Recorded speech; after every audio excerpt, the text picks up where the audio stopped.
बिस्मिल्लाहिर्रहमानिर्रहीम। Today's topic of discussion is infectious disease. तो start करते हैं इन्फेक्शियस डिजीज़। 7 MCQ और 2 SCQ आने हैं इस सेक्शन में से। तो स्टार्ट करते हैं। नंबर 1 है acute diarrhoea and vomiting. Acute diarrhoea and vomiting that means acute gastroenteritis हो गया है। तो एक्यूट गैस्ट्रोएंटेराइटिस कोलेरा के केस में देखने को मिलता है, लेकिन कोलेरा आपने उसी वक्त लेबल करना होता है जब वो बीमारी उस एरिया में एंडेमिक हो और ज़्यादा फैल रही है उस एरिया में। ठीक हो गया। और कोलेरा में क्या होता है, ये कोलेरा डिजीज़ विब्रियो कोलेरा की वजह से होता है। ग्राम नेगेटिव रॉड होता है और इसमें एक्यूट इलनेस होती है, यानी 12 से लेकर 48 आवर्स का इंक्यूबेशन पीरियड देखने को मिलता है। 1 से लेकर 2 दिन में प्रेजेंट कर जाता होता है। पेनलेस कंडीशन होती है, पेन नहीं होता, लेकिन आपको रिपीटेड वॉमिटिंग देखने को मिलती है और डायरिया देखने को मिलता है। और डायरिया में जो सबसे इंपॉर्टेंट पॉइंट है जिससे आपने डायग्नोस करना होता है वह है rice watery stool. Okay, number 1 तो एक ग्राम नेगेटिव होगा, नंबर 2 वाटरी डायरिया होगा, नंबर 3 राइस वाटरी स्टूल देखने को मिलेगा, और नंबर 3 किसी एंडेमिक एरिया से ट्रैवल करके आ रहा होगा। राइस वाटरी स्टूल की वजह से उसको हाइपोवोलेमिक शॉक हो जाएगा। हाइपोवोलेमिक शॉक में ब्लड प्रेशर कम होगा, पल्स ज़्यादा हो जाएगी, ओलिगोयूरिया आपको देखने को मिलता है। तो क्वेश्चन नंबर 1 में कहता कि वर्ड लिखा हुआ है कि बांग्लादेश से आया था, वाटरी डायरिया हुआ है और स्टूल एग्जामिनेशन पे ग्राम नेगेटिव रॉड्स आए हुए हैं। तो एक कॉलरा कास्ट में ग्राम नेगेटिव बेसिल आई है। ठीक है, अब इसकी मैनेजमेंट प्लान के अंदर आ जाते हैं। मैनेजमेंट प्लान के अंदर आपने याद रखना है कि सही है, इसमें आपने हिस्ट्री लेना है। इसका जो मेन डायग्नोस होता है वो क्लिनिकली बन जाता होता है। हिस्ट्री और क्लिनिकल एग्जामिनेशन करनी होती है। इसके बाद आपने क्या करना होता है, लाइक आप हम इस पर रहते हैं स्टूल एग्जामिनेशन पर। सबसे पहले आपने स्टूल की एग्जामिनेशन करनी है। स्टूल की एग्जामिनेशन में आपको हैंगिंग ड्रॉप या शूटिंग स्टार मोटिलिटी आपको देखने को मिलती है। हैंगिंग ड्रॉप या शूटिंग स्टार मोटिलिटी है, और लास्ट में स्टूल का कल्चर करा लोगे। ट्रीटमेंट के अंदर क्या होगा, सबसे पहले तो आपने पेशेंट को हीमोडायनेमिकली स्टेबल बनाना है। कैसे करोगे, ओके, लाइक अगर पेशेंट हीमोडायनेमिकली स्टेबल नहीं है, अनस्टेबल है, तो आपने आईवी फ्लूइड्स देने हैं। रिंगर लैक्टेट दे दोगे, नॉर्मल सलाइन वगैरह दे दोगे। ओके, सही हो गया। उस वक्त तक जब तक वॉमिटिंग ना रुक जाए। अगर वॉमिटिंग चल रही है तो आपने आईवी फ्लूइड्स देने हैं, और अगर वॉमिटिंग रुक गई है तो आपने ओरल सोल्यूशन देने हैं। ओआरटी देना होता है, ओरल रिहाइड्रेशन थेरेपी है। एंटीबायोटिक पे आ जाते हैं। ओके, अब एंटीबायोटिक आपने एडल्ट में अप्लाई करनी होती है। अब इसके लिए जो ड्रग और चॉइस होती है विब्रियो कोलेरा में, वो डॉक्सीसाइक्लिन होती है। इसके अलावा आप सिप्रोफ्लॉक्सासिन भी दे सकते हैं, सिप्रोफ्लॉक्सासिन है, और आप कोट्रीमोक्सासोल भी दे सकते हैं। और बच्चों में आपने जिंक की सप्लीमेंटेशन देनी होती है, क्योंकि डायरिया के केस में जिंक की डेफिशिएंसी हो जाती है। ये हमने पीरियड्स में भी पढ़ा था। Enlist the differential diagnosis. किसके डिफरेंशियल डायग्नोसिस, अच्छा, डिफरेंशियल डायग्नोसिस में भी डायरिया के डिफरेंशियल डायग्नोसिस पूछ रहा होगा, स्मॉल इंटेस्टिनल डिजीज़ के डायरिया में। तो आपने याद रख लेना, सबसे पहले इकोलाई होता है। इसकी जो ब्लडी डायरिया के असर में पूछ रहा होगा, ब्लडी डायरिया के डिफरेंशियल्स।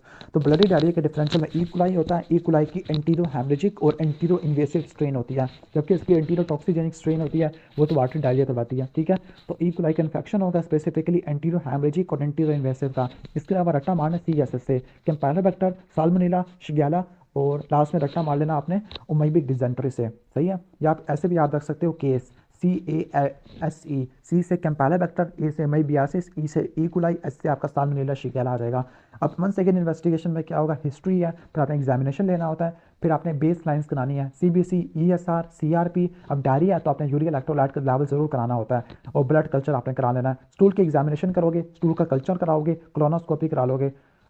ओके, अब इसके मैनेजमेंट क्या है, इनिशियली मैनेजमेंट वही लिखा हुआ है कि अगर आपने पेशेंट को हीमोडायनेमिकली स्टेबल बनाना है, अगर वॉमिटिंग भी हो रही है तो आपने आईवी फ्लूइड्स देने हैं, वॉमिटिंग रुक गई है तो आपने ओरल रिहाइड्रेशन थेरेपी देनी होती है। एंटीबायोटिक में आपकी ऑलमोस्ट वही है जो हमने पहले लिखी थी।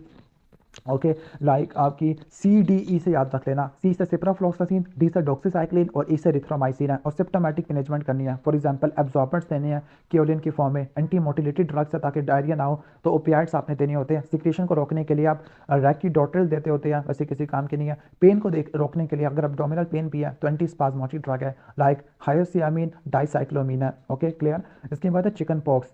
अब वेरिसिला जोस्टर वायरस है ना, वेरिसिला जोस्टर वायरस, इसकी 2 मैनिफेस्टेशन होती है। एक वेरिसिला होता है जिसको चिकन पॉक्स कहते हैं, दूसरा शिंगल्स आएगा जिसको हम बोलते हैं जोस्टर इन्फेक्शन। ठीक हो गया। ओके, अब जो वेरिसिला होता है ना, इसमें चिकन पॉक्स की हिस्ट्री होती है, उसमें शिंगल्स की हिस्ट्री होती है। कैसे दोनों को डिफरेंशिएट करना होता है, चिकन पॉक्स के केस में आपको क्या मिलेगा, आपको फीवर मिलेगा। नंबर 1 आपको फीवर मिलेगा। नंबर 2 इंपॉर्टेंट पॉइंट है, आपको मैक्यूलोपैपुलर रैश मिलेंगे। मैक्यूलोपैपुलर रैश आपको मीजल्स में भी मिलते हैं, मम्स में भी मिलते हैं, रूबेला में भी देखने को मिलते हैं। सही हो गया, बस आपने केयरफुल पॉइंट्स नोट करना है। चिकन पॉक्स के अंदर जो रैश होते हैं ना, मैक्यूलोपैपुलर रैश होते हैं, उसकी आपको पिलियोमॉर्फिक अपीयरेंस देखने को मिलती है, लाइक पैप्यूल, वेजिकल, इनकी डिफरेंट आपको क्या देखने को मिलती है, इनकी आपको इरप्शन देखने को मिलती है, पिलियोमॉर्फिक इरप्शन देखने को मिलती है। लाइक इनिशियली वो मैक्यूलोपैपुलर था, फिर वो चेंज हो जाता है वेजिकुलोपैपुलर के अंदर, फिर आपको क्रस्टिंग आपको देखने को मिलती है। तो इस पिलियोमॉर्फिक रैश की वजह से आपको चिकन पॉक्स की तरफ जाना होता है। क्लियर, तो ये हो जाएगा चिकन पॉक्स का वेरिसिला जोस्टर इन्फेक्शन है। अब वेरिसिला जोस्टर की क्या कॉम्प्लिकेशन देखने को मिल सकती है? वायरस है, वायरस इम्यूनिटी को सप्रेस कर देगा, जिसकी वजह से स्किन का इन्फेक्शन मजीद बढ़ जाएगा, लाइक इम्पैटिको हो सकता है। और वायरस की क्या कॉम्प्लिकेशन हो सकती है? अब आपने हेड टू टो जाना होता है, लाइक आप सबसे पहले हेड पे आओ, ओके, लाइक सीएनएस के अंदर क्या होगा? मेनिंजाइटिस हो जाएगा, क्लियर, ये आपने याद कर लिया। फिर आप इसके बाद नीचे आ जाते हैं, नेक्स्ट हम चेस्ट पे आ जाते हैं। चेस्ट में क्या होगा? लंग्स की इन्फ्लेमेशन हो जाएगी और आपको दिल की इन्फ्लेमेशन हो जाएगी, निमोनिया मायोकार्डाइटिस है। इसके बाद आ जाओ लीवर में, यानी जीआईटी पे आ जाओ, जीआईटी में हेपेटाइटिस हो जाएगा। रीनल पे आ जाओ, ग्लोमेरुलोनेफ्राइटिस हो जाएगा, जॉइंट्स की प्रॉब्लम आ जाएगा। फिर आ जाओ रिप्रोडक्टिव में, जिसमें ऑर्काइटिस हो सकता है और इंपॉर्टेंट कॉम्प्लिकेशन है राई सिंड्रोम। अब इसकी मैनेजमेंट के अंदर आ जाते हैं। अब इसकी जनरल और स्पेसिफिक मैनेजमेंट होती है। स्पेसिफिक मैनेजमेंट के अंदर स्पेसिफिक कब करते होते हैं? जब कोई कॉम्प्लिकेशन हो गया, लाइक कोई स्कैंडरी इन्फेक्शन मैंने बताया था, निमोनिया मेनिंजाइटिस ये हो गया, या कोई प्रेगनेंसी है, लाइक प्रेगनेंसी खुद एक इम्यूनो कम्प्रोमाइज कंडीशन होती है। और अगर कोई इम्यूनो कम्प्रोमाइज पेशेंट है तो इसमें आपने क्या करना होता है? आपने एंटीवायरल ड्रग्स लेनी होती है 5 दिन तक। एंटीवायरल ड्रग में आपकी एसाइक्लोविर, वेलसाइक्लोविर और फैंसीक्लोविर आ जाती है, क्लियर। इसके अलावा वेरिसिला जोस्टर इम्यूनोग्लोबुलिन्स भी आपने इस्तेमाल करने होते हैं। ऑलमोस्ट ये हो जाएगा आपका, क्लियर। और जनरल ट्रीटमेंट में क्या होता है? जनरल ट्रीटमेंट आपने याद रखना है कि जनरल ट्रीटमेंट के अंदर like majority of the patient को किसी ट्रीटमेंट की ज़रूरत नहीं होती। क्या करना होगा? आपने रिससिटेट करना होता है, ABCD को आपने मेंटेन करना होता है, क्लियर, सही है। इसके अलावा और क्या करना होता है? IV फ्लूइड्स देनी होती है। अगर खुजली हो रही है तो आपने एंटीहिस्टामिन देना होता है, और सेकेंडरी इन्फेक्शन है तो एंटीबायोटिक देनी होती है। बाकी ये यही इंपॉर्टेंट हो जाएगा। और मैंने कहा था कि चिकन पॉक्स में क्या होता है? सेंट्रीपिटल डिस्ट्रीब्यूशन होती है, यानी कि जो रैश होता है ना चिकन पॉक्स का, ये ट्रंक पे देखने को मिलता है, प्लूरेटिक लीजन आपको देखने को मिलती है। और पहले पैप्यूल, पहले मैक्यूल होता है, फिर वो वेसिकल में कन्वर्ट होता है, फिर पोस्ट्यूल होता है, और फिर आपको क्रस्ट बन जाता है। और जब भी कोई न्यू लेजन बनेगी तो आपको साथ फीवर भी देखने को मिलेगा। और कॉम्प्लिकेशन मैंने क्या बताई थी? सेकेंडरी बैक्टीरियल इन्फेक्शन, स्क्रैचिंग की वजह से हो सकता है। निमोनिया आपको देखने को मिलेगा, इंपॉर्टेंट है। हेपेटाइटिस है और एनकेफेलाइटिस है, क्लियर। और अगर प्रेगनेंसी में हो जाता है तो बच्चे के अंदर क्या कराएगा? आइस की, सीएनएस की और लिम्स की प्रॉब्लम करवा सकेगा। निमोनिक है, LEC, लिम्स, आई और सीएनएस की प्रॉब्लम करा लेगा, ठीक है। और अगर with in the 5 days of delivery में होता है तो न्यूनेटल वेरिसिला करवा लेगा, जिसमें विस्कल इन्वॉल्वमेंट होती है और हैमरेज होता है। और इसकी स्पेसिफिक थेरेपी के अंदर क्या है? वेरिसिला जोस्टर इम्यूनोग्लोबुलिन दे रहा है, और आपने क्या करना होता है? एसाइक्लोविर देना होता है। और वेरिसिला जोस्टर इम्यूनोग्लोबुलिन इसको आपने 7 डेज के अंदर देना होता है, with in the 7 days of exposure. Okay, सही हो गया, क्लियर। ये आपको आ जाता है। और किस केस में देना होता है? लाइक अगर कोई कॉन्टैक्ट हो गया है, या कोई फेस टू फेस कॉन्टैक्ट है, इंटीमेट कॉन्टैक्ट है, या हॉस्पिटल कॉन्टैक्ट है, या कोई ससेप्टेबल होस्ट है, प्रेग्नेंट फीमेल है, इम्यूनो कम्प्रोमाइज्ड है, या न्यू बॉर्न्स है, खासतौर पर प्री मैच्योर इन्फेंट जो कि 28वें हफ्ते से पीछे नीचे के होते हैं, या ऐसे न्यू बॉर्न जिनकी मदर को चिकन पॉक्स हुआ है with in 5 days before delivery या 2 डेज आफ्टर द डिलीवरी, इस केस में आपने वेरिसिला जोस्टर इम्यूनोग्लोबुलिन देनी होती है, क्लियर। और बच्चे में आपने भी आपने प्रिवेंशन के लिए कितने डोज देनी होती है? एक साल के बाद देनी होती है, और सेकंड डोज आपने 4 से लेकर 6 ईयर्स पे देनी होती है। और अडल्ट में अगर आपने देनी है तो अडल्ट में आपने 2 डोजेज देनी है 1 महीने के फासले के ऊपर, ठीक है। तो सारे पॉइंट्स मैंने डिस्कस करा दिए वेरिसिला जोस्टर के। इसके बाद है शिंगल्स। शिंगल्स क्या होता है? अच्छा, वेरिसिला जोस्टर वाला जो चिकन पॉक्स था वो प्राइमरी इन्फेक्शन था, लेकिन अगर प्राइमरी इन्फेक्शन हुआ, वायरस डोर्सल रूट गैंग्लिया में इनएक्टिवेट हो गया, फिर दोबारा रीएक्टिवेट हो गया, तो वह शिंगल्स करवा देगा। क्लिनिकल फीचर्स के अंदर क्या होता है? इसमें आपको रैश देखने को मिलता है जो कि यूनिलैटरल होता है और किसी डर्माटोम पे स्पेसिफिक होता है, ओके, डर्माटोमल स्पेसिफिक होता है। और रैश से पहले आपको सीवियर डर्माटोमल पेन देखने को मिलता है। जो मोस्ट कॉमन डर्माटोम्स होते हैं वो थोरेसिक डर्माटोम होते हैं, और अगर फेस पे बात करें तो वह ट्राइजेमिनल की ऑप्थेल्मिक डिवीजन को इन्वॉल्व करेगा, क्लियर, सही हो गया। तो इसमें क्या देखने को मिलता होता है? शिंगल्स आपको देखने को मिलती है, पहले पेन होगा, फिर यूनिलैटरल बैंड लाइक डिस्ट्रीब्यूशन होगी रैश के थोरेसिक डर्माटोम पे, और पेन आपको देखने को मिलता है। और इसकी 2 कॉम्प्लिकेशन होती है शिंगल्स की। रैमसी हंट सिंड्रोम है, अगर वायरस जेनिकुलेट गैंग्लियन को इन्वॉल्व करेगा तो फेशियल पाल्सी होगी, सेम साइड का टेस्ट खत्म हो जाएगा, बक्कल अल्सरेशन देखने को मिलती है, और आपको वेसिकुलर रैश मिलेगा एक्सटर्नल कॉस्टिक मियाटिस में। तो फेशियल पैरालिसिस होगी और रैश आपको एक्सटर्नल कॉस्टिक मियाटिस में मिलेगा। इसके अलावा है पोस्ट हर्पेटिक न्यूरालजिया, ये भी कॉमन कॉम्प्लिकेशन होती है, 1 से लेकर 6 महीनों के बाद डेवलप हो जाती है। तो ओके, सही हो गया। अगर पोस्ट हर्पेटिक न्यूरालजिया तो आपने गाबापेंटिन देना या एमिट्रिप्टालिन इस्तेमाल करना होता है, क्लियर। तो ऑलमोस्ट अगर आप इस सिनेरियो में देखोगे, left sided deviation angle of mouth की, दैट मींस फेशियल पाल्सी है, तो रैमसी हंट सिंड्रोम है जिसमें राइट साइड की फेशियल पाल्सी हो गया। अब अपर मोटर न्यूरॉन लिगन और लोअर मोटर न्यूरॉन लिगन को कैसे डिफरेंशिएट करते होते हैं? Upper motor neuron ligand facial nerve के न्यूक्लियस से ऊपर इन्वॉल्व होती है, lower motor neuron ligand facial nucleus से लेकर नर्व को इन्वॉल्व करती है। इसके बाद है कि अपर मोटर न्यूरॉन लिगन की जो डिस्ट्रीब्यूशन होती है वो कॉन्ट्रालैटरल होती है, lower motor neuron ligand same side को इन्वॉल्व करती है। Upper motor neuron ligand upper half को स्पेयर कर देती है, लोअर मसल्स को इन्वॉल्व करती है। लोअर मोटर न्यूरॉन लिगन पूरे इप्सिलैटरल हाफ को इन्वॉल्व करती है। फोर हेड की इन्वॉल्वमेंट आपको लोअर मोटर न्यूरॉन में देखने को मिलती है, जबकि स्प्रेड हो जाता है अपर मोटर न्यूरॉन लीजन के अंदर। इसके अलावा other symptoms, upper motor neuron में कोई और दूसरे सिम्टम नहीं होते। लोअर मोटर न्यूरॉन में क्या होगा, आइज की क्लोजर नहीं होगी, हाइपर एक्यूसिस हो जाएगा क्योंकि स्टैपिडियस मसल की पैरालिसिस हो गया है, टेस्ट की सेंसेशन गायब हो गया है, in the interior 2/3 of the tongue है। क्लियर। अब इसकी क्या क्या इन्वेस्टिगेशन कराओगे, पहले तो हिस्ट्री है और एग्जामिनेशन है, क्लिनिकली डायग्नोस बन जाता है। अब इन्वेस्टिगेशन के अंदर क्या होता है, वायरसेस के लिए क्या कराते हैं, पीसीआर कराते होते हैं। तो जो वेजिकुलर फ्लूइड है उसके आपने पीसीआर कराना है या फिर आपने एंटीजन की डिटेक्शन करनी है। कैसे करोगे, डायरेक्ट इम्यूनोफ्लोरेसेंस से। तो डायरेक्ट इम्यूनोफ्लोरेसेंस है और पीसीआर है। इसके अलावा सीरोलॉजी कर सकते हो, कल्चर करा सकते हो वेजिकुलर फ्लूइड का, और इसमें एक स्मेयर यूज़ करते हैं, उसका नाम है जैंग स्मेयर। जैंग स्मेयर में आपको मल्टी न्यूक्लिएटेड जाइंट सेल मिलेंगे और आपको एपिथेलियल सेल्स मिलेंगे। ओके, और इसमें आपको इयोजिनोफिलिक इंट्रान्यूक्लियर इन्क्लूजन बॉडीज मिलती है। ट्रीटमेंट के अंदर एसाइक्लोविर आपने 7 से लेकर 10 दिन तक देना होता है। क्लियर। वही एसाइक्लोविर, वेलसाइक्लोविर, फैमसिक्लोविर है, कॉर्टिकोस्टेरॉइड दे सकती है, डायज़ेपाम देगा अगर चक्कर आ रहे हैं। इसके अलावा अगर कोई फेशियल पाल्सी है तो उसके लिए क्या क्या करते हैं, फेशियल पाल्सी में हाई डोज प्रेडिनिसोलोन है, फिजियोथेरेपी कराते हैं और आइज को क्लोज कर देते हैं with the tape, otherwise exposure keratitis हो जाएगा। क्लियर, ऑलमोस्ट ये हो जाएगा। इसके बाद इस सिनेरियो में देखो डर्मेटोमल रैश है, ओके, और चिकन पॉक्स की हिस्ट्री है, तो ये शिंगल्स आता है। शिंगल्स की क्या कॉम्प्लिकेशन होती है, दो मैंने इंपॉर्टेंट बताई थी, एमसीएन सिंड्रोम और पोस्ट हेपेटिक न्यूरल्जिया। इसके अलावा हर्पीज जोस्टर ऑप्थेल्मेटिकस है और ग्रैनुलोमेटस सेरेब्रल एंजाइटिस है। ट्रीटमेंट के अंदर एसाइक्लोविर आपने इस्तेमाल करनी है और पोस्ट हेपेटिक न्यूरल्जिया के लिए आपने एग्रेसिव एनाल्जेसिया देनी है और आपने क्या इस्तेमाल करना होता है, एमिट्रिप्टालिन और गाबापेंटिन इस्तेमाल करना होता है। इसके अलावा कैप्सिकिन क्रीम या कॉर्टिकोस्टेरॉइड भी इस्तेमाल कर सकते होते हैं, लेकिन आप मेनली एमिट्रिप्टालिन और गाबापेंटिन को रट्टा मारना है। ओके, अब शिंगल्स की क्या जस्टिफिकेशन होती है, शिंगल्स यूनिलैटरल होता है, डर्मेटोमल डिस्ट्रीब्यूशन ऑफ रैश होता है, बैंड लाइक होता है और रैश से पहले आपको पेन देखने को मिलता है। ज़्यादातर कौन से डर्मेटोम होते हैं, थोरेसिक डर्मेटोम इन्वॉल्वमेंट होती है। इसकी बात है मम्स।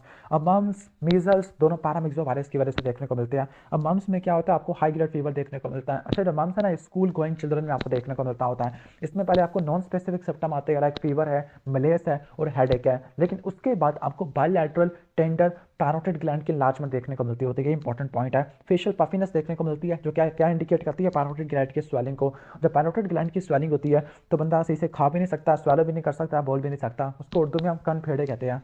सही है। इसके बाद नेक्स्ट है कि अच्छा, हाई ग्रेड फीवर है, फेशियल पफिनेस और पैरोटिड ग्लैंड की लार्जमेंट है, मेल्स में ज़्यादा देखने को मिलती होती है। क्लियर। और इसके बाद कॉम्प्लिकेशन, ये कॉम्प्लिकेशन इंपॉर्टेंट है, इसकी मम्स की कॉम्प्लिकेशन। अब मम्स की जो कॉम्प्लिकेशन होती है ये एपिडिडिमा और काइटिस करवा देता है और इसकी वजह से टेस्टिकुलर एट्रोफी हो जाती है और इनफर्टिलिटी भी हो सकती है, पॉसिबल हो सकती है। इसके अलावा मेनिंगो इनकेफेलाइटिस कराता है, ये भी मोस्ट कॉमन कॉम्प्लिकेशन होती है। मेल्स में एपिडिडिमा और काइटिस है, फीमेल में ओवोफोराइटिस है। इसके अलावा ये पेनक्रेटाइटिस करवा सकता है, अबॉर्शन करा सकता है फर्स्ट ट्राइमेस्टर के अंदर, और मेनिंजोइंसेफेलाइटिस और मायोकार्डाइटिस करवा सकता है। क्लियर, ऑलमोस्ट ये हो जाएगा। आगे चलते होती है, क्लिनिकल डायग्नोस होता है और उसमें आपने क्या देखनी होती है, आईजीएम एंटीबॉडी आपने देखनी होती है। प्रिवेंशन कैसे करोगे, एमएमआर से करते होते हैं, और आपने ऑर्काइटिस को ठीक करना है लोकल स्पोर्ट से, और अगर आर्थराइटिस हो रहा है तो आपने क्या करना, इस्तेमाल करने हैं, स्टीरॉइड इस्तेमाल करने हैं। इसके बाद है इन्फेक्शियस मोनोन्यूक्लियोसिस। इन्फेक्शियस मोनोन्यूक्लियोसिस को बोलते हैं किसिंग डिजीज बोलते हैं। ये आपको अडल्ट में देखने को मिलती है, स्लाइवा एरोसोल से ट्रांसमिट होती है, एप्स्टीन बार वायरस की वजह से होती है, जिसको गैमा हर्पीज वायरस कहते होते हैं। ओके, क्लियर, ऑलमोस्ट ये हो जाएगा। तो इसमें क्लासिकल ट्रायड होता है, इसमें आपको फीवर देखने को मिलता है, सर्वाइकल लिम्फेडिनोपैथी देखने को मिलती है, ठीक है, और आपको फेरेंजाइटिस और टॉन्सिलाइटिस देखने को मिलता है। तो क्या क्या होते हैं, फीवर, फेरेंजाइटिस या टॉन्सिलाइटिस होता है, सोर थ्रोट होता है, और नंबर 3 सर्वाइकल लिम्फेडिनोपैथी होती है, स्पेसिफिकली पोस्टीरियर की होती है। इसके अलावा आपको हिपैटोसप्लिनोमेगाली भी मिल सकती है, और अगर इसमें एंटीबायोटिक इस्तेमाल करोगे, लाइक एम्पिसिलिन इस्तेमाल कर लोगे सोर थ्रोट के लिए, तो आपको रैश देखने को मिलता होता है, एंटीबायोटिक इंड्यूस रैश भी आपको देखने को मिल सकता होता है। क्लियर, ठीक है। और इसकी जो इंपॉर्टेंट कॉम्प्लिकेशन है, चूंकि एप्स्टीन बार वायरस की वजह से है ना, तो इसकी जो इंपॉर्टेंट कॉम्प्लिकेशन है एप्स्टीन बार वायरस से रिलेटेड, वो नेसोफेरिंजियल कार्सिनोमा है, बर्किट लिम्फोमा है, प्राइमरी सीएनएस लिम्फोमा है और हॉजकिन लिम्फोमा है। सही हो गया, बर्किट और नेसोफेरिंजियल कार्सिनोमा तो रट्टा मार लेना है, एप्स्टीन बार वायरस की वजह से मेलिग्नेंसी होती है। इसके अलावा आपको और क्या मिल सकता है, इन्फेक्शियस मोनोन्यूक्लियोसिस की वजह से आपको क्रेनियल नर्व पाल्सी देखने को मिल सकती है, स्प्लीन रप्चर हो सकती है, एयरवे ऑब्स्ट्रक्शन हो सकती है फेरेंजियल एडिमा की वजह से, और एक सिंड्रोम होता है जिसको बोलते हैं डंकन सिंड्रोम, ये आपको देखने को मिल सकता है। अब इसके डिफरेंशियल डायग्नोसिस के अंदर आपने क्या क्या रखना होता है, अच्छा, इन्फेक्शियस मोनोन्यूक्लियोसिस को ग्लैंडुलर फीवर भी कहते होते हैं, तो इसके डिफरेंशियल्स में आपके साइटोमेगालोवायरस इंक्लूड रखना होता है, एचआईवी रखना होता है, क्योंकि इसमें भी आपको लिम्फेडिनोपैथी देखने को मिलती है, हाई ग्रेड फीवर या लो ग्रेड फीवर देखने को मिल सकता है, ह्यूमन हर्पीज वायरस 6 और 7 है, और टॉन्सिलाइटिस है। मेन आपने रखना होता है इन्फेक्शियस मोनोन्यूक्लियोसिस को। दो क्लिनिकल साइन जो आपने नोट करने हैं, हिपैटोसप्लिनोमेगाली है, इसके अलावा आपको मैक्यूलर या एरिथेमल रैश आपको देखने को मिल सकता है, एंटीबायोटिक रैश होता है, एंटीबायोटिक इंड्यूस रैश है। अब इन्वेस्टिगेशन में पेरिफेरल ब्लड स्मेयर कराओगे तो आपको एटीपिकल लिम्फोसाइट्स मिलेंगे जो कि एक्टिवेटेड CD8 टी लिम्फोसाइट होते हैं, उनको बोलते हैं ग्लैंडुलर फीवर सेल्स बोलते हैं। क्लियर, लेकिन नॉन स्पेसिफिक फाइंडिंग होती है।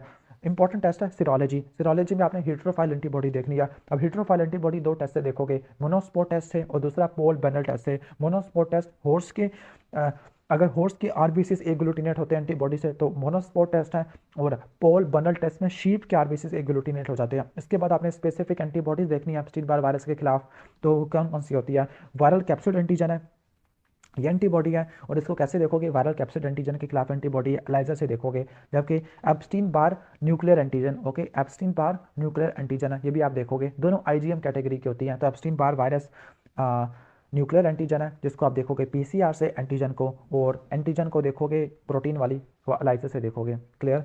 इसके बाद इन्फेक्शियस मोनोन्यूक्लियोसिस का क्या कॉम्प्लिकेशन होती है ऑलरेडी एक्सप्लेन कर चुका हूँ। एयरवे ऑब्स्ट्रक्शन हो सकती है फ्रेंचियल एडिमा की वजह से, एम्पीसिलिन या मॉक्सिलिन की वजह से रैश हो सकता है जिसको बोलते हैं जायरिश हेक्सेमा रिएक्शन, वैसे पेनिसिलिन में देखने को मिलता है। मेनिंजाइटिस हो सकता है। क्लियर। स्प्लीनिक रप्चर हो सकता है, थ्रोम्बोसाइटोपिनिया है, न्यूरोलॉजिकल सिम्पटम है, क्रेनियल पाल्सी है, डंकन सिंड्रोम हो सकता है, एप्स्टीन बार वायरस की वजह से मैलिग्नेंसी हो सकती है। ब्लड में कौन कौन सी मैलिग्नेंसी हो सकती है? बर्किल लिम्फोमा, हॉटकिन लिम्फोमा और नेज़ोफेरिंक्स का कैंसर हो सकता है, सोर थ्रोट वाला। ऐसे सोर थ्रोट वाला तो नहीं होता। मैनेजमेंट क्या होती है? सेल्फ लिमिटिंग डिजीज होती है, सपोर्टिव ट्रीटमेंट होता है। इसमें आपने स्टीरॉइड इस्तेमाल करना है अगर फेरेंजियल एडिमा है, सही हो गया। और आपने कहना होता है कि आपने कोई ऐसी स्पोर्ट्स आपने इस्तेमाल नहीं करें, ऐसी स्पोर्ट्स नहीं खेलनी जिसमें ज़्यादा फिजिकल एक्टिविटी चाहिए, अदरवाइज सप्लीन रप्चर हो जाएगी। ठीक हो गया, ओके, सही है। और आपने स्टीरॉइड्स देने होते हैं न्यूरोलॉजिकल डिजीज़ के लिए, थ्रोम्बोसाइटोपिनिया के लिए और हिमोलिसिस को ठीक करने के लिए, और पेन किलर आप दे सकते हैं। बाकी सेल्फ लिमिटिंग डिजीज़ होता है। इसके बाद है डेंगू। डेंगू कन्फर्म सवाल आएगा, मैं आपको बता रहा हूँ, प्रॉफ में कन्फर्म सवाल आएगा डेंगू में से मोस्ट प्रोबेबली। अगर प्रॉफ में नहीं आया, एससीक्यू में नहीं आया तो एमसीक्यू में आ जाएगा। अच्छा, डेंगी ये जो है ना, डेंगी होता है, डेंगी वायरस की वजह से होता है जो कि फ्लैवी वायरस होता है। और डेंगी की 4 सीरोटाइप होती है, यानी 4 टाइप का मच्छर होता है। और डेंगी एडिस एजिप्टाई की वजह से देखने को मिलता होता है। Most common arthropod borne virus होता है, और इसका जो इंक्यूबेशन पीरियड है वो 2 से लेकर 7 डेज होता है। मतलब इतने दिनों के बाद मच्छर काट के भाग जाएगा आपको। ठीक हो गया, ओके। और आपने याद रखना है कि इसके क्लिनिकल फीचर क्या होते हैं डेंगी के अंदर। अब डेंगी के अंदर आपने याद रखना है कि डेंगी में सबसे पहले आपके पहले 2 दिनों के अंदर आपको सिर्फ हेडेक और मेलेस आपको देखने को मिलेगा। इसके बाद आपको फीवर होगा, आर्थ्रैल्जिया होगा, माइल्जिया होगा, हेडेक होगा। और जो फीवर होता है वो ब्रेक बोन फीवर होता है, हड्डी तोड़ बुखार होता है। आपको जनरलाइज पेन मिलेगा, पेन आपको आई की मूवमेंट में आपको देखने को मिल सकता है, ओके। और आपको लाइक आपको लिम्फेडिनोपैथी भी देखने को मिल सकती है। जो फीवर होता है वो कंटिन्यूसली रहेगा 1 हफ्ते तक, फिर वो जो कंटिन्यूसली रहता है 1 हफ्ते तक, या फिर ऐसा होता है कि चौथे दिन पर या 5वें दिन पर फीवर रुक गया है फिर वापस आ गया है, इसको बोलते हैं सेटल बैक फीवर है।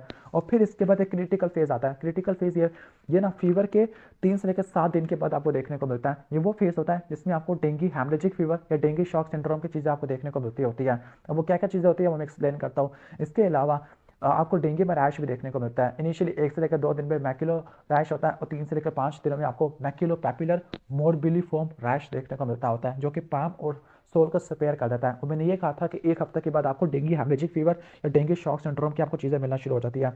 ठीक है।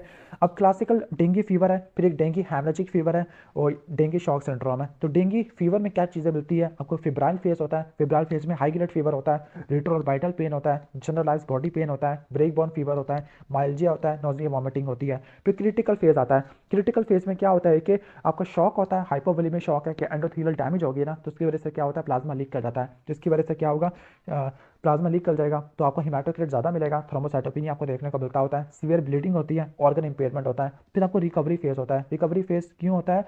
आईवी फ्लूइड्स थेरेपी की वजह से होता है, और बंदा रिकवर कर जाता है। इसके बाद डेंगू हेमरेजिक फीवर है, डेंगू शॉक सिंड्रोम है। तो डेंगू हेमरेजिक फीवर में डिफरेंट क्लासेस होती है। ग्रेड 1 में फीवर होगा और आपको हेमरेज की मैनिफेस्टेशन मिलेगी। अब हेमरेज की अगर मैनिफेस्टेशन देखने को मिले तो आपने डेंगू हेमरेजिक फीवर के पास जाना होता है, ठीक है।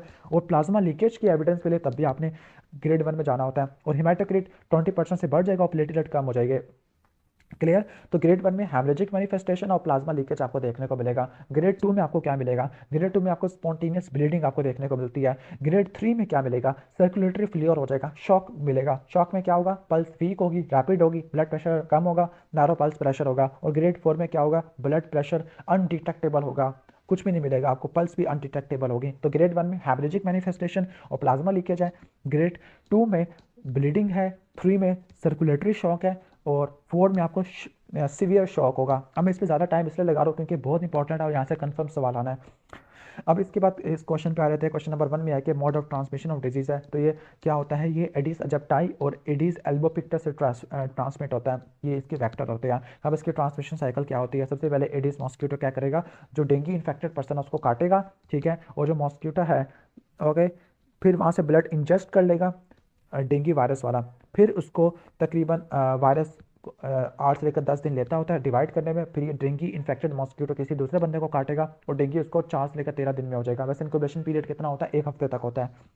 Treatment of high grade fever, अगर हाई ग्रेड फीवर है तो आपने ट्रीटमेंट क्या देनी होती है, डेंगू में मिली सिम्टोमेटिक मैनेजमेंट करते होते हैं, सही है। अगर हाई ग्रेड फीवर है तो आपने पेन किलर देनी है, एनसेट कभी भी नहीं देनी, एस्टामाइनोफेन आपने देनी होती है। इसके अलावा स्पॉन्ज इस्तेमाल करोगे, टैबलेट स्पॉन्ज, अगर फीवर काफ़ी ज़्यादा है, ठीक है। एस्पिरिन को आपने अवॉइड करना होता है क्योंकि ब्लीडिंग हो सकती है। एस्टामाइनोफेन यानी पैरासीटामोल आपने इस्तेमाल करनी होती है, और एनसेड आपने इस्तेमाल नहीं करनी होती क्योंकि ब्लीडिंग या रे सिंड्रोम करवा देती है। क्लियर। इसके बाद अगर आप इस क्वेश्चन पे आ जाओगे, क्वेश्चन नंबर 2 है, अच्छा, ब्लड ट्रांसफ्यूजन का पूछ रही है, ओके।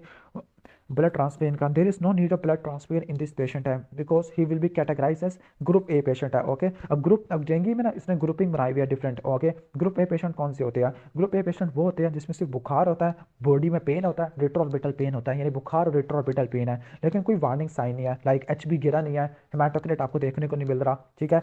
और complication of dengue fever absent है। अब डेंगू फीवर की क्या कॉम्प्लिकेशन होती है, डेंगू शॉक सिंड्रोम है, डेंगू हेमरेजिक फीवर है, डीआईसी है, इसके अलावा एआरडीएस होता है, हाइपो एल्ब्यूमिनेमिया होता है जिसकी वजह से साइटिस हो जाएगा और प्लूरल फीन आपको देखने को मिलेगी। तो ये डेंगू की कॉम्प्लिकेशन होती है।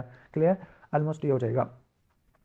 और कॉम्प्लिकेशन क्या है, one second, DIC, dengue haemorrhagic fever और डेंगू शॉक सिंड्रोम है। इसके बाद अगर इस सिनेरियो में देखोगे, हाई ग्रेड फीवर है और पेन बिहाइंड द आइज है, रेट्रोऑर्बिटल पेन है, माइल्जी है, और पेन इतना सीवियर है कि उसकी हड्डियां टूटी हुई लग रही है, ओके। और उसको मैक्यूलर रैश हुआ है, ओके।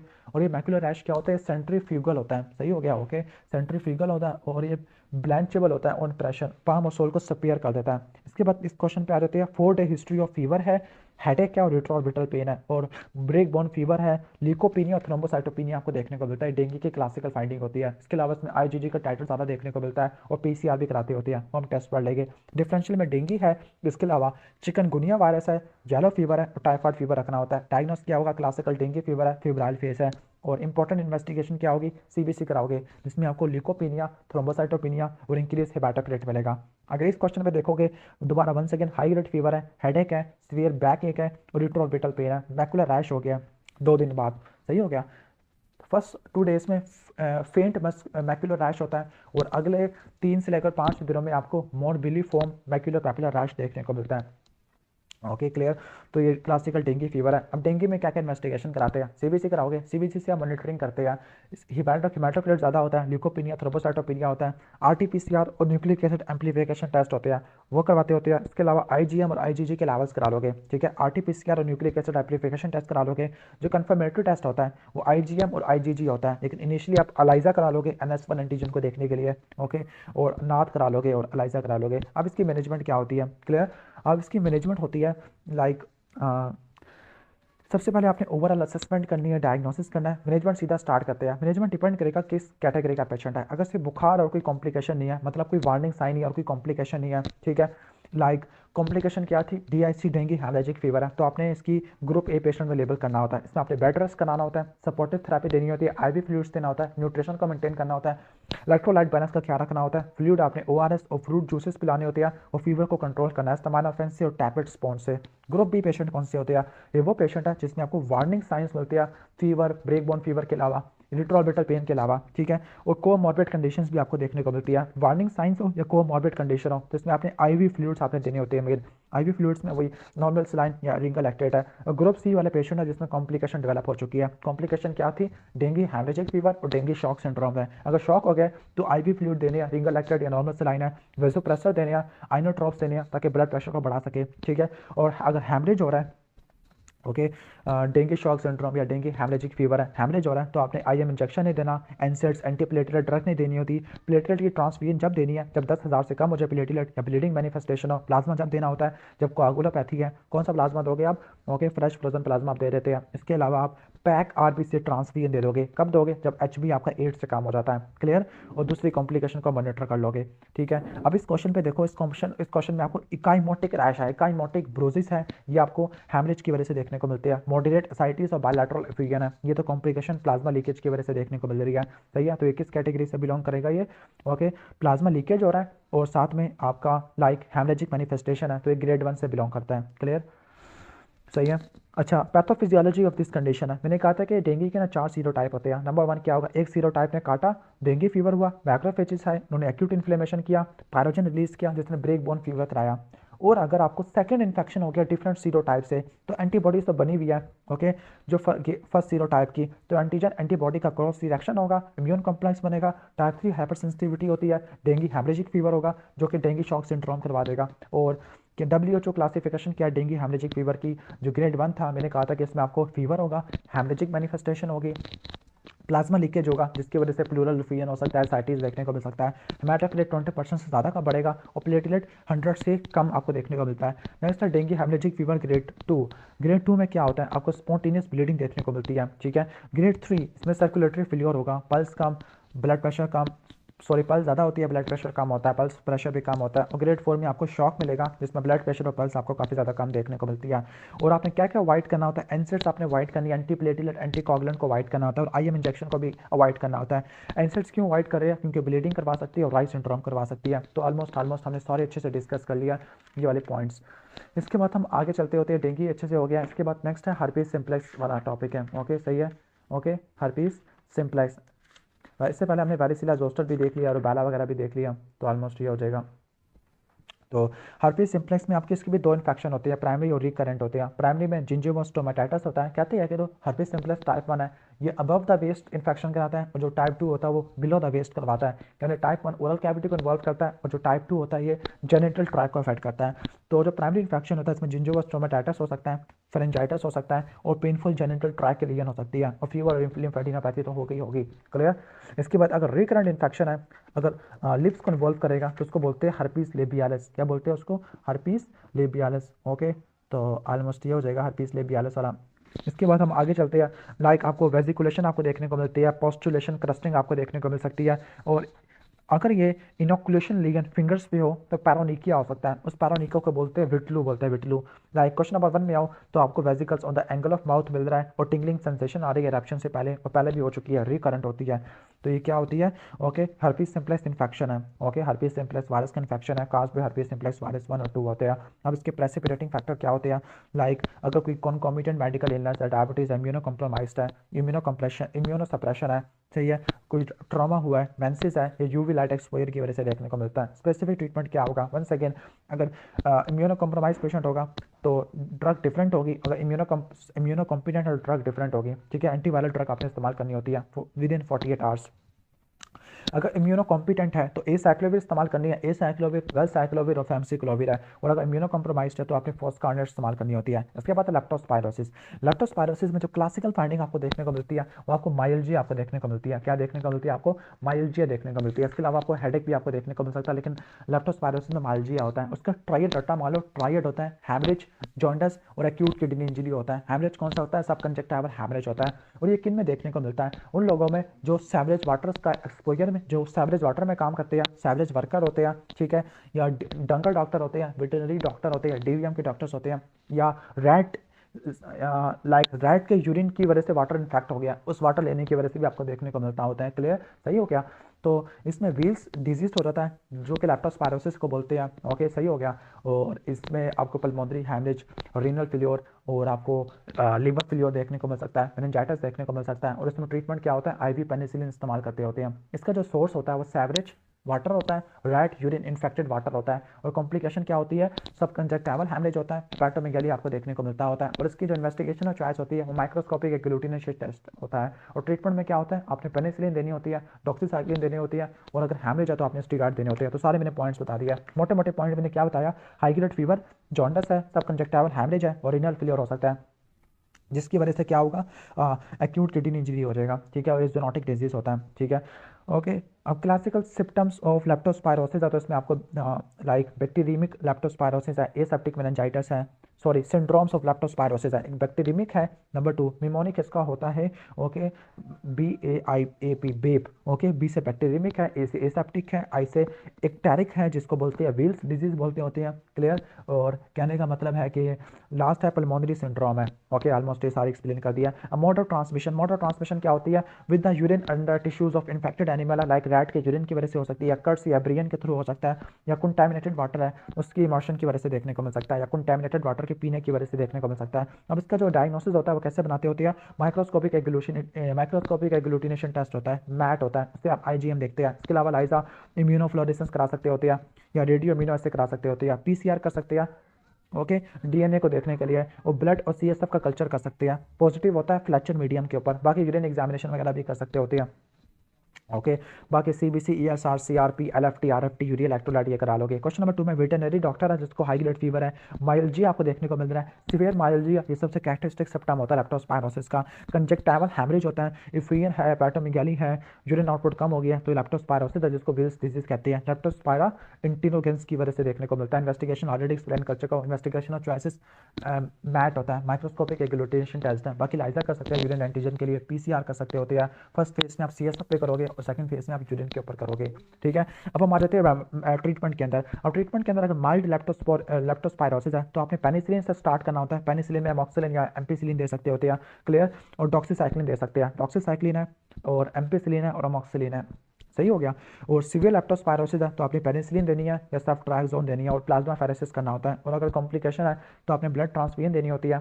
इसके अलावा डायलिसिस या IV कॉर्टिकोस्टेरॉइड है। डायलिसिस क्यों देते हैं, रीनल फेलियर आपको देखने को मिल सकता है। IV कॉर्टिकोस्टेरॉइड क्यों देंगे, सब कंजक्टाइवल हैमरेज के लिए देते होते हैं। मैकेनिकल वेंटिलेशन क्यों देते हैं, पल्मोनरी हैमरेज आपको देखने को मिल सकता है, क्लियर, ओके। और ब्लड ट्रांसफ्यूजन क्यों दे रही है, क्योंकि आपको पल्मोनरी हैमरेज देखने को मिल रहा है, सब कंजक्टाइवल हैमरेज है तो आपने ब्लड की ट्रांसफ्यूजन देनी होती है। मेन आपने बस याद रख लेना, डॉक्सीसाइक्लिन है, स्टेरॉइड है और पेनिसिलिन होती है, ओके।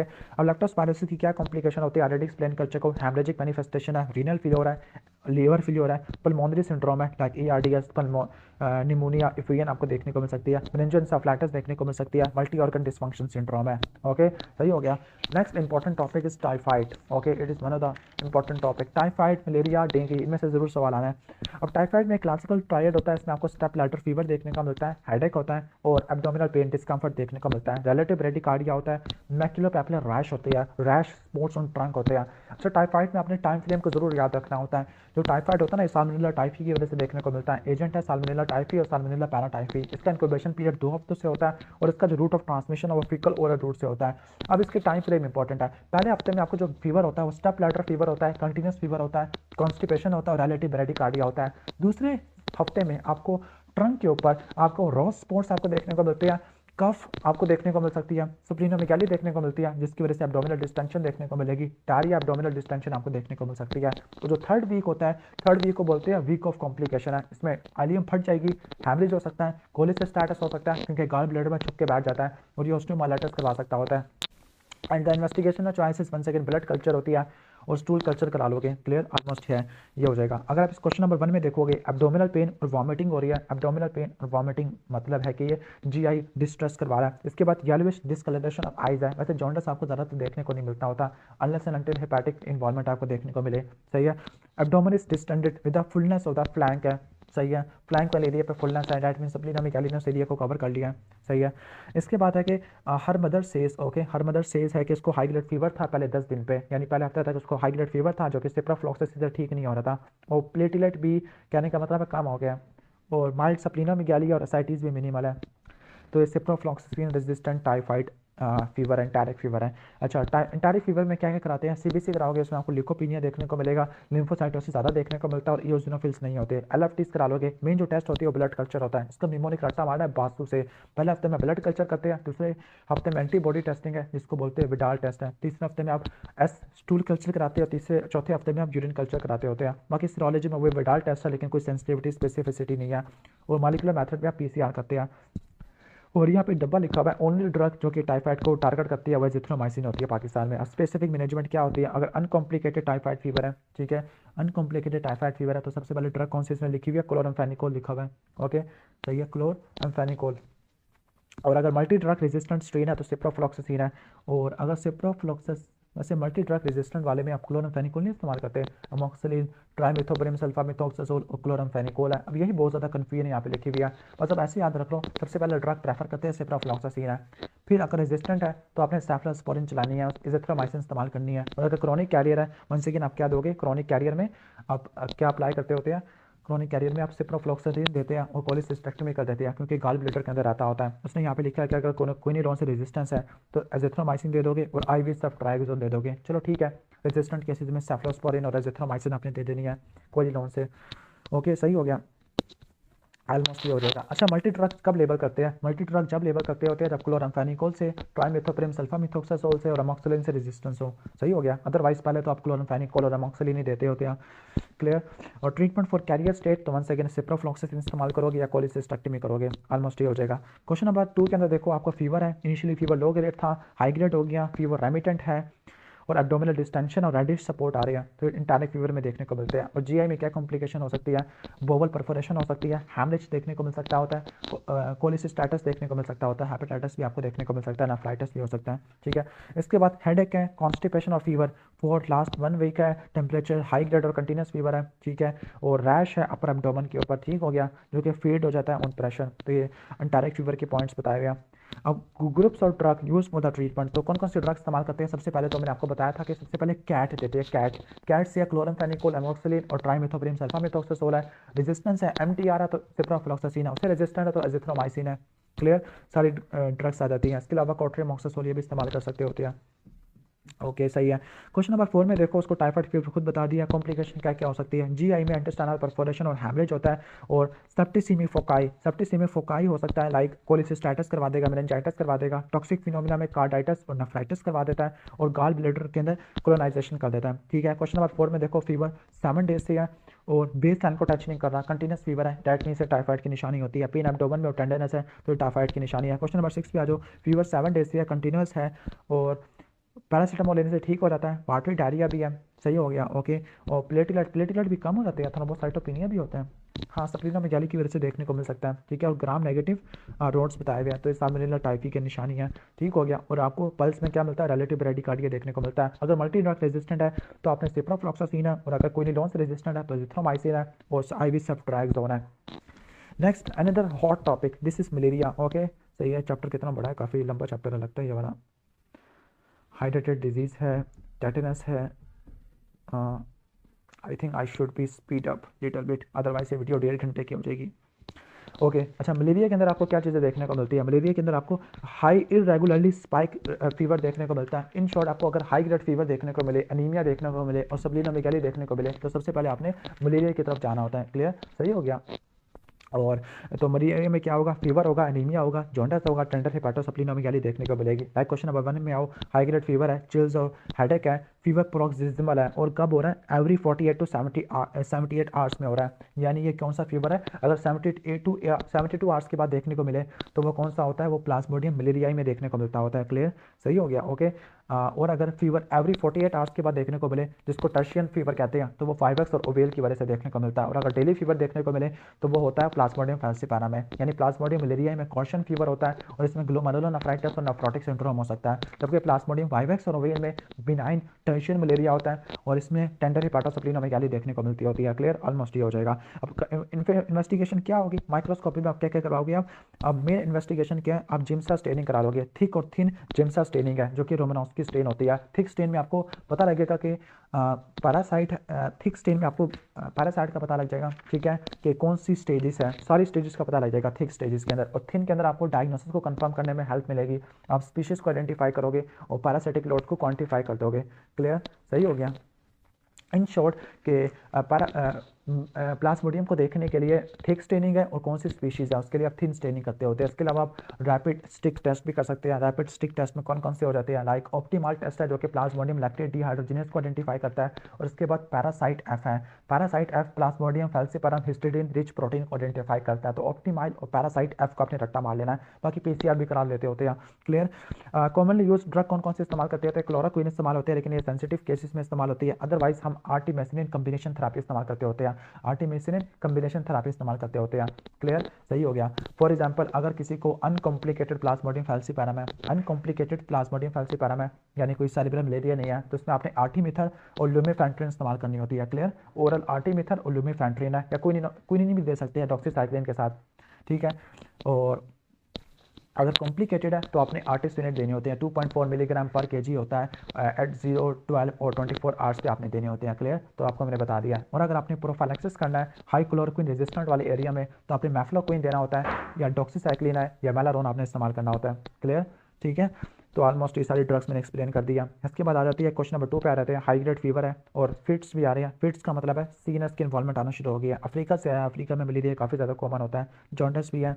ओके, फिट्स कन्वर्जन ये चीज़ आपको देखने को मिले तो इसका क्या मतलब होता है कि सेरेब्रल इन्वॉल्वमेंट आपको देखने को मिली है, और इसमें क्या होता है नंबर पंक्चर नेगेटिव होता है और सुमाई भी देखने को नहीं मिलते हैं। इन्वेस्टिगेशन क्या क्या कराओगे, सबसे पहले वही पेरिफेरल सिमिलर एग्जामिनेशन कर लोगे, थिक और थिन से, थिक वाला स्टेजेस को देखने के लिए, थिन वाला डायग्नोसिस को कंफर्म करने के लिए, स्पीशीज को देखने के लिए, और पैरासाइटिक लोड को देखने के लिए होता है। और इसके अलावा इम्यूनोक्रोमेटोग्राफिक टेस्ट भी करा लोगे, ऑप्टिमल पैरासाइट टेस्ट है, पीसीआर करा लोगे, एलाइजा टेस्ट करा लोगे, बाकी सीबीसी या सार सीआरपी आरएफटी और न्यूरो इमेजिंग करा लोगे। अगर सेरिब्रल मलेरिया है तो आपने क्या करना होता है, आपने पहले तो रिससिटेट करना है, वाइटल्स को मॉनिटर करना है, और सबसे इंपॉर्टेंट है आईवी आर्टिस्पिरेट 2.4 मिलीग्राम पर केजी देनी होती है एट 0, 12 और 24 आवर्स में। ठीक हो गया। इसके अलावा क्विनिन भी दे सकते हैं, लेकिन जब क्विनिन देनी है ना तो आपने ईसीजी की मॉनिटरिंग करनी होती है, क्योंकि टॉक्सिक ड्रग होती है। क्लियर, और अगर बुखार है तो आप एंटीबायोटिक इस्तेमाल करोगे, और स्पॉन्जिंग करोगे, कन्वलियन है तो आप डायजिपाम दे दोगे या पैराल्डिहाइड दे दोगे, ग्लूकोज कम है तो आप 10% डेक्सट्रोज दे दोगे आईवी, अनीमिया है तो फ्रेश ब्लड ट्रांसफ्यूजन दे दोगे, एआरडीएस है तो आप डायूरेटिक्स दे दोगे, ऑक्सीजन दे दोगे, एक्यूट रीनल फेलियर है तो फ्लूइड बैलेंस दे दोगे, मेटाबॉलिक एसिडोसिस है तो आप हाइपोवोलेमिया को, ग्लूकोज को ठीक कर दोगे। बाकी इतना ज़्यादा याद करने की जरूरत नहीं है, फजूल चीज़ है वैसे।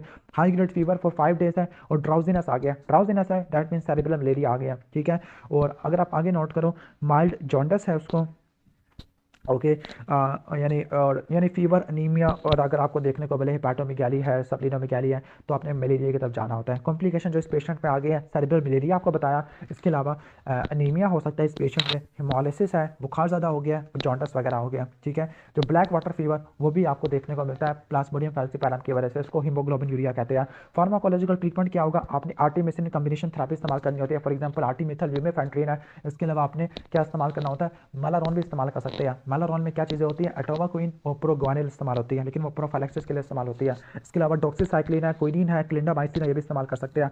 नेक्स्ट है कि कॉम्प्लिकेशन ऑफ मलेरिया, तो मलेरिया की क्या कॉम्प्लिकेशन हो सकती है, सेरिब्रल मलेरिया रट्टा मार लेना। इसके अलावा सीवियर अनीमिया आपको देखने को मिल सकता है। Okay, severe anaemia, hypoglycaemia, jaundice है, ब्लैक वाटर फीवर आपको देखने को मिल सकता है, एआरडीएस हो सकता है, एक्यूट रीनल फेलियर है, मेटाबॉलिक एसिडोसिस है, शॉक वगैरह हो सकता है। क्लियर, डिफरेंशियल डायग्नोसिस इस केस में क्या होगा, सबसे पहले आपने सेरिब्रल मलेरिया को ऊपर रखना है, और अगर नेक की स्टिफनेस नहीं है, सुमाई वगैरह, वैसे सुमाई मलेरिया में नेगेटिव नहीं होते, सॉरी सुमाई मलेरिया में नेगेटिव होते हैं, मेनिंजाइटिस में आपको पॉजिटिव देखने को मिलते हैं। ब्लड टेस्ट कौन सा कराओगे, जिम्सा स्टेनिंग कराओगे, थिक एंड थिन स्मीयर वगैरह चेक करोगे। ओके, सही है। तो ऑलमोस्ट मलेरिया के क्वेश्चन खत्म हो जाते हैं। अब हम चलते हैं अमीबियासिस के अंदर। अमीबियासिस के अंदर क्या होगा, ट्रैवल की हिस्ट्री होगी, पहले डिसेंट्री होगा, फिर आपको स्विंगिंग फीवर देखने को मिलेगा, राइट हाइपोकॉन्ट्रिया में पेन डिस्कम्फर्ट आपको देखने को मिल सकता है, और डल परकशन नोट आपको देखने को मिल सकता है, कफ वगैरह भी देखने को मिल सकती है। क्लियर, जैसे इस सिनेरियो में देखो स्विंगिंग पायरेक्सिया है, डल परकशन नोट है, टेंडरनेस है, एलएफटीज खराब है, न्यूट्रोफिलिया है। ओके, स्विंगिंग फीवर इंडिकेट करता है कि कोई एब्सेस बन गया है, तो मे भी लीवर एब्सेस होगा। फार्मर है लेकिन ये इम्यूनो कम्प्रोमाइज़ नहीं है, अगर इम्यूनो कम्प्रोमाइज होता तो सबसे पहले हम पायोजेनिक लीवर एब्सेस को इंक्लूड करते हैं। क्लियर, तो अमाइबिक लीवर एब्सेस ड्यू टू एंटोमाइबस टॉलेटिक आ जाएगा। ठीक है, अब इन्वेस्टिगेशन क्या क्या करवाते हैं मलेरिया के केस में, तो मलेरिया के केस में क्या क्या करवाते हैं, ब्लड एग्जामिनेशन कराओगे, सीबीसी करा दोगे। अब सीबीसी में क्या होता है, सीबीसी में आपको ल्यूकोसाइटोसिस मिलेगा, एलएफटीज डिरेंज हो गए, प्रोथ्रोम्बिन टाइम बढ़ जाएगा। जो मेन इन्वेस्टिगेशन होती है वो सीरोलॉजी होती है, एलाइजा वगैरह होता है। क्लियर, सही हो गया। बाकी अल्ट्रासाउंड करा सकते हैं, एब्डोमेन का एक्सरे अल्ट्रासाउंड करा सकते हैं, और अल्ट्रासाउंड से अमाइबिक लीवर एब्सेस को एक्सपायर करोगे तो इसमें आपको एनकोवी सॉस या चॉकलेट ब्राउन पस देखने को मिल सकती है। सिग्वाइडोस्कोपी कराओगे तो आपको डिसेंट्री की फाइंडिंग देखने को मिल सकती है, लाइक फ्लास्क शेप अल्सर है। ट्रीटमेंट के अंदर मेट्रोनिडाजोल है, टिनाडाजोल है, डिलक्सोनाइड फ्यूरेट है। सर्जरी के अंदर क्या होती है, इंसियन एंड ड्रेनेज ऑफ एब्सेस है। इसके अलावा परक्यूटेनियस ड्रेनेज भी कर सकते हैं, और आफ्टर ट्रीटमेंट आपने डिलॉक्सोनाइड फ्यूरेट देनी होती है। इसके बाद है जीआरडीएसिस। जीआरडीएसिस में भी आपको ट्रैवल की हिस्ट्री मिलती है, वाटरी फैटी ग्रीजी स्टूल देखने को मिलती है, स्टीटोरिया देखने को मिलता है, कोई फीवर, कोई ब्लड, कोई म्यूकस नहीं देखने को मिलता। लाइक क्वेश्चन नंबर 1 में आओ कि इंग्लैंड से आया है सॉरी पाकिस्तान से गए थे इंग्लैंड के अंदर, ठीक है। एब्डोमिनल पेन है, ब्लॉटिंग और डायरिया है, वॉमिटिंग है, डेट मीन गैस्ट्रोएंटेराइटिस है, और आपको सिस्ट मिल रही है लेकिन कोई ब्लड और म्यूकस नहीं है, तो डेट मीन से जियार्डियासिस होता है, कास्ट बाय जियार्डिया लैम्बला। तो इसके लिए ड्रग्स कौन सी है, मेट्रोनिडाजोल या टीनाडाजोल होती है, 4 दिन तक इस्तेमाल करते होते हैं। उसका ट्रांसमिशन आपको फीकल ओरल रूट से देखने को मिलता होता है। इसके बाद क्वेश्चन नंबर 2 है, वंस अगेन ट्रैवल की हिस्ट्री है, ब्लॉटिंग डायरिया आपको देखने को मिल रहा है, इनिशियली वाटरी है, फिर आपको स्टेटोरिया देखने को मिल रहा है, वेट लॉस है, और कोई हिस्ट्री कोई फीवर की, अब कोई ब्लड की, ब्लड इन स्टूल की हिस्ट्री नहीं है, तो ये जीआरटीएसिस आ जाएगा। जीआरटीएसिस में आप स्टूल एग्जामिनेशन करा लोगे, स्टूल एग्जामिनेशन में आप सिस्ट वगैरह को देखोगे, एंटीजन डिटेक्शन करोगे। इसके अलावा डूडिनो जुजिनल बायोप्सी ले सकते हैं, एस्पायरेशन कर सकते हैं। और इंपॉर्टेंट है स्ट्रिंग टेस्ट। सिस्ट को देखने के लिए स्टूल एग्जामिनेशन था, और जो ट्रोफोसाइट है उसके लिए आप स्ट्रिंग टेस्ट करते हैं। याद रखना है कि ये सिस्ट है जो कि ट्रांसमिट होती है, ठीक है, ओके, फिर वो ट्रोफोसाइट में कन्वर्ट हो जाती है, ठीक है। और जुजिनल बायोप्सी कर सकते हैं। जो मेडिकेशन जो कि ठीक करने के लिए इस्तेमाल होती है वो मेट्रोनिडाजोल और टीनाडाजोल होती है। हाइड्रेटेड डिजीज़ है, ये प्रेशर सिम्टम कराते हैं, द सिस्ट है, और उसमें पेन और टेंडरनेस नहीं देखने को मिलता होता, क्लियर। तो अगर आपको ड्रैगिंग सेंसेशन मिले राइट हाइपोकॉन्ड्रिया में, सही हो गया, और लीवर का साइज़ बढ़ गया है, शेफर्ड में देखने को मिलती है, यानी गाँव के लोगों में देखने को मिलती है, तो ये हाइड्रेटेड सिस्ट डिजीज़ होता है। तो हाइड्रेटेड सिस्ट डिजीज़ ये लार्वल स्टेज की वजह से होता है, काइनोकोकस ग्रानुलोसस की वजह से देखने को मिलता है। अब इसमें साइंस कौन कौन से होते हैं, वंस अगेन आप चेस्ट रेडियोग्राफ करा लोगे, एक्सरे करा लोगे, इसमें आपको मेनिस्कस साइन मिलेगा, और आपको क्रिस्टल साइन भी देखने को मिलता है, जिसको वाटर लिली साइन भी कहते होते हैं। कंट्रास्ट इन्हांस सिटी स्कैन कराओगे तो आपको डॉटर सिस्ट मिलेगी बड़ी सिस्ट के अंदर, जिसको बोलते हैं रिंग लाइक कैल्सिफिकेशन। अल्ट्रासाउंड करा लोगे, और सबसे अच्छा टेस्ट है सीरोलॉजी, जिसमें कॉम्प्लीमेंट फिक्सेशन और एलाइजा आ जाएगा। अब सर्जरी के अंदर क्या होता है, आपने सिस्ट की एक्सीजन करनी होती है after sterilisation with 0.5 silver nitrate solution है, ठीक है। मेडिकल में क्या होगा, एल्बेंडाजोल और प्राजिक्विंटिल होगा। और कंबाइंड ट्रीटमेंट में क्या होता है, एल्बेंडाजोल प्लस पेयर है, ओके। पेयर में क्या होता है, पी से क्या होगा, परक्यूटेनियस पंक्चर होता है, ए से एस्पिरेशन होती है, इंजेक्शन ऑफ पॉलीसाइडल एजेंट है लाइक 20% हाइपरटोनिक सलाइन है, और आर से रीएस्पिरेशन आ जाती होती है, क्लियर, ऑलमोस्ट ये हो जाएगा। इसके बाद मेनिंजाइटिस वाला टॉपिक है। मेनिंजाइटिस में वही क्लासिकल ट्रायड होता है, फीवर, हेडेक, न्यूकल रिजिडिटी होता है, 3 सोमाई मिलते हैं like nuchal rigidity, cardiac sign, ब्रोजन की साइन है, रेस्ट आईसीपी होता है, नोजिया, वॉमिटिंग, फोटोफोबिया आपको देखने को मिल सकता होता है, क्लियर। बाकी सीएसएफ एग्जामिनेशन करोगे, ये मैंने न्यूरोलॉजी में अच्छे से एक्सप्लेन किया था कि पायोजेनिक में क्या होता है, टर्मट सीएसएफ होता है, प्रेशर प्रोटीन बढ़ जाती है, ग्लूकोज कम होता है, और न्यूट्रोफिल होते हैं। वायरल मेनिंजाइटिस में क्या होता है, वायरल मेनिंजाइटिस में सीएसएफ क्लियर होता है, ग्लूकोज नॉर्मल होता है, प्रोटीन प्रेशर ज़्यादा हो जाता है, लिम्फोसाइटोसिस होता है। कोब वेब सीएसएफ ग्लूकोज कम हो जाना और लिम्फोसाइटोसिस आना, तो ये टीबी में होता है। बाकी ब्लड में सीबीसी, एसआर, सीआरपी करा लोगे, ओके, और चेस्ट एक्सरे वगैरह करा लोगे। Most common cause of meningitis already explain कर चुका हूँ, वायरल इन्फेक्शन की वजह से होता है, एंटीरो वायरस की वजह से देखने को मिलता है, बैक्टीरिया में, न्यूनेट में, ग्रुप बी स्ट्रेप्टोकोकस है, स्कूल गोइंग चिल्ड्रन में एच इन्फ्लुएंजा, और एल्डरली में आपको, अडल्ट में आपको स्ट्रेप्टोकोकस निमोनिया ही देखने को मिलता है। अब मेनिंजाइटिस की क्या कॉम्प्लिकेशन आपको देखने को मिलती है, एक बात याद रख लेना कि मेनिंजाइटिस है, इन्फ्लेमेशन की वजह से एब्सेस बनेगी, फिर वो एब्सेस वेंट्रिकल को इन्फ्लेम कर देगी, वेंट्रिकुलाइटिस हो जाएगा, और वेंट्रिकुलाइटिस की वजह से आपको ऑब्स्ट्रक्टिव हाइड्रोसेफलस देखने को मिल सकता है, थ्रोम्बोफ्लेबाइटिस हो सकती है, वाटर हाउस फ्लैटिशन सिंड्रोम है, सिंड्रोम ऑफ इनएप्रोप्रिएट एडीएस हो सकता है, एपिलेप्सी और क्लीनिकल पाल्सी आपको देखने को मिल सकती होती है। ऑलमोस्ट ये हो जाएगा, ओके ओके ओके। उसके बाद क्वेश्चन नंबर 2 है, हाँ, क्वेश्चन नंबर 2 पे आ जाते हैं। क्वेश्चन नंबर 2 है clinical examination before the lumbar puncture. Lumbar puncture से पहले आप क्लिनिकल एग्जामिनेशन क्या करते होते हैं, ओके। लंबर पंक्चर करने से पहले आपने रेस्ट आईसीपी को रूल आउट करना होता है। कैसे रूल आउट करोगे, क्लिनिकली आप देखोगे हेडेक है, अगर कॉन्शियसनेस डिक्रीज हो रही है, ब्लड प्रेशर कम है, बीपी बढ़ रहा है, ठीक है, पल्स गिर रही है, यानी कुशिंग रिफ्लेक्स है, और आपने सीटी स्कैन कराना होता है। अगर सीटी स्कैन नेगेटिव आया तो आपने लंबर पंक्चर कराना है, अगर पॉजिटिव है, आईसीपी ज़्यादा है, तो आपने ये नहीं कराना होता। तो एंटीबायोटिक जो आपने इनिशियली देनी होती है, सेफ्ट्राइजोन है, वेंकोमाइसिन है, स्टीरॉइड्स होते हैं, बेंजाइल पेनिसिलिन होती है, साइक्लोविर आपने चलानी होती है, क्लियर। और इन्वेस्टिगेशन क्या होती है, सबसे पहले आपने सिटी स्कैन कराना है, फिर उसके बाद आपने लंबर पंक्चर करना होता है, ये सबकी एग्जामिनेशन के लिए, क्लियर। तो ये मेनिंजाइटिस वाला टॉपिक आ जाएगा। नेक्स्ट है, अच्छा, other causes of next difference, तो मेनिंजाइटिस के अलावा मेनिंजिज्म में देखने को मिल सकती है, और सब रेक्नाइट हैमरेज में देखने को मिलती है, okay. Next topic is tetanus, okay, tetanus. तो टेटनस में क्या होता है, आपको एक्सीडेंट या ट्रॉमा की आपको हिस्ट्री देखने को मिलती है, क्लियर। और आपको क्या देखने को मिलेगा, हाई आर्किंग बैक आपको देखने को मिलेगा, दिस इज कॉल्ड, ओके, ओफिस्टोटोनस, यानी बैक की हाइपर एक्सटेंशन हो जाती है, बैक आर्क हो जाती है, और आपको राइजस सार्डोनिकस देखने को मिलता है, फेशियल स्पाजम देखने को मिलता है, जिसकी वजह से ऐसा लगता है कि बंदा हमारा मजाक उड़ा रहा है या हमारा मूड चढ़ा रहा है, लॉक चार्ज देखने को मिलता है, टॉनिक रिजिडिटी होती है, और कन्वर्जन आपको देखने को मिल सकते होते हैं। लाइक क्वेश्चन नंबर 1 में देखो कि एक पेशेंट है, उसको फीवर है, कन्वर्जन हो रही है, जो कि इंजरी की बात हुई है, ओके, ब्लड प्रेशर ज़्यादा हुआ है, और उसको कंटेमिनेटेड वूंड है, टीएलसी ज़्यादा हुआ है, ठीक है, कन्वर्जन है ये, और तो आपने टेटनस सस्पेक्टेड करना होता है। टेटनस में क्या होता है, लोकचा, राजसा टोनिकस, ओफिस्टोटोनस होते हैं, टोनिक रिजिडिटी और कन्वलियन देखने को मिलती है। डायग्नोसिस यूजुअली क्लिनिकल होता है क्योंकि क्लोस्ट्रीडियम टेटिनाई को आइसोलेट करना बड़ा मुश्किल होता है। ट्रीटमेंट में क्या होगा, अगर सस्पेक्टेड टेटनस है, सस्पेक्टेड है, तो इस केस में आपने क्या करना होता है, वुंड की केयर करनी है, ड्रेसिंग करनी होती है और आपने ह्यूमन टेटनस इम्यूनोग्लोबुलिन्स देने हैं 250 international unit along with tetanus toxoid है। टेटनस टॉक्साइड एक्टिव इम्यूनाइजेशन है और इम्यूनोग्लोबुलिन पैसिव होते हैं। ठीक हो गया, ओके। और अगर टेटनस डायग्नोस हो चुका है तो आपने बेंजाइल पेनिसिलिन देनी होती है, मेट्रोनिडाजोल देना होता है, क्लियर। और आपने टेटनस टॉक्साइड देना होता है, कितने टेटनस इम्यूनोग्लोबुलिन देने हैं, कितने यूनिट देने हैं, 3 से लेकर 6000 देने हैं। पहले आपने 250 यूनिट दिए थे, अब 3 से लेकर 6000 यूनिट दे दोगे। और निमोनिक होता है इसका TBM है, ओके। T से टेटनस इम्यूनोग्लोबुलिन देनी है, B से मेट्रोनिडाजोल है और TBM और M से मेट्रोनिडाजोल है, क्लियर। ऑलमोस्ट ये हो जाएगा। इसके अलावा स्पाज्म को कंट्रोल करना तो आपने बेंजोडाइज़पिन देनी है, डेंट्रोलिन देनी है और आपने स्टिमुलेशन कम से कम करनी होती है, ओके। मैग्नीशियम सल्फेट की आपने इन्फियन देनी होती है। इसके अलावा आपने इंट्यूबेशन या मैकेनिकल वेंटिलेशन करेगा और एक्टिव इम्यूनाइजेशन देनी होती है अगर पेशेंट रिकवर कर जाएगा। अब सिफिलिस है, सिफिलिस का केस है। सिफिलिस में क्या होता है कि आपने सेक्सुअल कॉन्टैक्ट की हिस्ट्री आपको देखने को मिलती है, कॉन्टैक्ट आपने ट्रेसिंग करनी होती है। और सिफिलिस की आगे डिफरेंट होती है। सिफिलिस क्या, सेक्सुअली ट्रांसमिटेड डिजीज होता है। क्या होता है, सेक्सुअली ट्रांसमिटेड डिजीज है, ट्रिपोनिमा पैलेटम की वजह से होता है, क्लियर।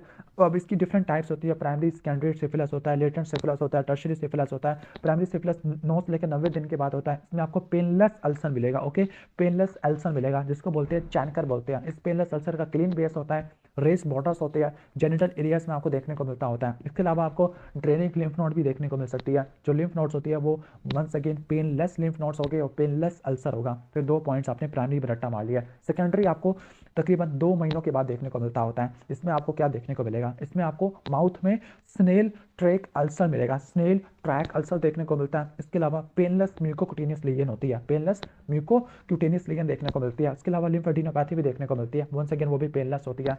और मोटे मोटे जो आपने पॉइंट्स याद रखने हैं वो है कुंडाइलोमा लाटा या को देखने को मिलता है, वाटी लीजन होती है और स्नेल ट्रैक अल्सर देखने को मिलती है, स्नेल ट्रैक अल्सर और नॉन टेंडर लिम्फेडिनोपैथी है। इसके बाद टर्शियरी सिफिलिस होता है। टर्शियरी सिफिलिस में क्या होता है, आपको क्रोनिक ग्रैनुलोमेटस लीजन देखने को मिलती है जिसको गुमास बोलते हैं। ये गुमास क्या करते होते हैं, ये न्यूरोसिफिलिस करा सकते होते हैं। जब न्यूरोसिफिलिस होता है तो इसमें आपको 2-3 फाइंडिंग आपको देखने को मिलती है, लाइक टेबिस डोर्सालिस, आर्गाइल रोबर्टसन पीपल और मरिंजो वास्कुलर स्ट्रोक है। दूसरा सिफिलिस है। सीवीएस में क्या होगा, अयोर्टिक रिगर्जिटेशन हो जाएगा और अयोर्टिक रूट एनोरिज्म देखने को मिलेगा। लाइक क्वेश्चन नंबर 1 पे आओ कि एक 30 ईयर ओल्ड मेल है, दुबई में टैक्सी ड्राइवर का काम करता है और उसका VDRL टेस्ट पॉजिटिव आ गया। VDRL test non specific test होता है। VDRL और RPR ये स्क्रीनिंग के लिए इस्तेमाल होते हैं और स्पेसिफिक में FDA ABS और TPIA होता है। TP क्या होता है, ट्रिपोनिमल एंटीजन इम्यून बेस्ड एसे होता है, जबकि FDA ABS क्या होता है, फ्लोरेसेंट ट्रिपोनिमल एंटीबॉडी एब्जॉर्ब टेस्ट है। यानी FDA ABS ये कंफर्मेटरी होता है, VDRL RPR स्क्रीनिंग के लिए होता है, सही है, ओके। तो अगर किसी में पॉजिटिव आ गया, उसने सेक्सुअल कॉन्टैक्ट की हिस्ट्री है, तो आपने सिफिलिस सस्पेक्ट करना होता है। अब सिफिलिस में क्या क्या इन्वेस्टिगेशन करा लोगे, वंस अगेन मैंने बता दिया कि ट्रिपोनिमल एंटीजन बेस्ड इम्यून ऐसे कराते हैं, यानी EIA करा लोगे, IgM और IgG देखोगे। इसके अलावा आप क्या कराओगे, आप FDA ABS करा लोगे, जबकि स्क्रीनिंग के लिए VDRL और RPR आ जाता है, क्लियर। और रूलिंग आउट CNS इन्वॉल्वमेंट, न्यूरोसिफिलिस को कैसे रूल आउट करोगे, पहले CT ब्रेन कराओगे, फिर लंबर पंक्चर करा लोगे और CSF के एनालिसिस कर लोगे जिसमें आपको एलिवेटेड सेल काउंट मिलेगा, प्रोटीन मिलेगी। अगर CNS की इन्वॉल्वमेंट है तो ड्रग और चॉइस कौन सी होती है CNS की इन्वॉल्वमेंट में, क्लियर। तो ड्रग और चॉइस होती है CNS की इन्वॉल्वमेंट में आपने देनी होती है, लाइक आप कह सकते हो कि पेनिसिलिन देनी होती है। ड्रग और चॉइस की आपकी पेनिसिलिन होती है, बेंजाइल पेनिसिलिन होती है। लेकिन अगर रेजिस्टेंस आ गया है तो आपने क्या इस्तेमाल करनी होती है, पेनिसिलिन रेजिस्टेंट इंडिविजुअल में, न्यूरोसिफिलिस में। अच्छा, न्यूरोसिफिलिस में जो इन्वेस्टिगेशन और चॉइस होती है वो CSF VDRL करना होता है और ट्रीटमेंट क्या होता है, पेनिसिलिन आपने देनी होती है, पेनिसिलिन G देनी होती है मेनली, ठीक है। अगर पेनिसिलिन से रेजिस्टेंस होता है एरिथ्रोमाइसिन इस्तेमाल करनी होती है और प्रेडनिसोलोन देना होता है before giving the penicillin to prevent Jarisch Herxheimer reaction है। तो ऑलमोस्ट ये हो जाएगा, सिफिलिस वाला टॉपिक है।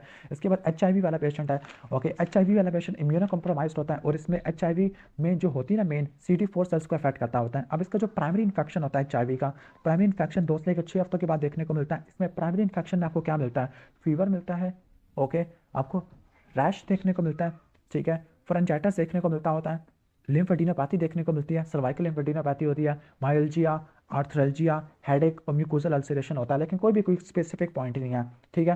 तो CD4 काउंट कम हो जाते हैं, क्लियर। अच्छा, क्वेश्चन नंबर 1 में है कि अगर किसी पेशेंट को HIV या उसको नमूनिया हो गया और नमूनिया के बाद उसको लार्ज स्पुटम प्रोडक्शन है और हेमोप्टाइसिस हो रहा है, तो नमूनिया की क्या कॉम्प्लिकेशन हो सकती है? TB हो गया या लंग एब्सेस हो गया। लंग एब्सेस को कैसे ठीक करोगे? एंटीबायोटिक दोगे, लाइक मॉक्सीफ्लॉक्सासिन है, लीवोफ्लॉक्सासिन है, पोस्टुरल ड्रेनेज करके एस्पिरेशन करते हैं।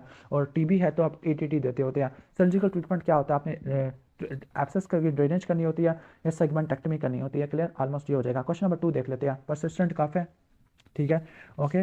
परसिस्टेंट कफ होती है, इसके अलावा अच्छा, परसिस्टेंट कफ है, लो ग्रेड फीवर है फॉर 3 मंथ्स, TB की सस्पेक्टेड हिस्ट्री लग रही है, ठीक है, और फ्रैंक हीमोप्टाइसिस भी है जो कि, और कॉपियस स्पुटम प्रोड्यूस हो रहा है, कंसोलिडेशन है, स्पैकल्ड है, उसको ATT स्टार्ट हुआ था, उसका हीमोप्टाइसिस ठीक हो गया लेकिन वाटर डिस्चार्ज बढ़ गया, वेट लॉस है, सबसे इंपॉर्टेंट है CD4 काउंट 270 है, ओके। CD4 काउंट अगर 200 से कम होना तो वैसे तब लेबल करते होते हैं हम, कहने का मतलब है कि एड्स लेबल करते होते हैं, ठीक हो गया। यानी एड्स कब लेबल करते होते हैं? ओके, सही है।